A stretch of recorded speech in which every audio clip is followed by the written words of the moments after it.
سے مانگتے رہو، کیونکہ جو اللہ سے مانگنا نہیں چھوڑتے، اللہ ان کے لیے ان کی چاہ میں بہتری کی گنجائش نکال لیتا ہے۔ اور ساری بات بس اللہ کی رضا کی ہی تو ہوتی ہے، پھر چیزیں ہوں یا لوگ ہوں، کھوئے ہوئے سب واپس مل جاتے ہیں۔ وہ خوب جانتا ہے کون کس حال میں ہے، وہ جانتا ہے کون بے بس ہے، وہ جانتا ہے کون صبر کی آخری انتہا پر ہے، اور جتنا مشکل وقت ہوگا تم اس کو اتنا قریب پاؤ گے۔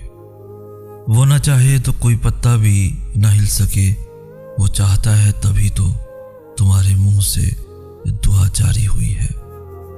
تم اپنی دعاؤں پر یقین رکھو، راستہ نکالنا اللہ کا کام ہے، تمہارا نہیں۔ صبر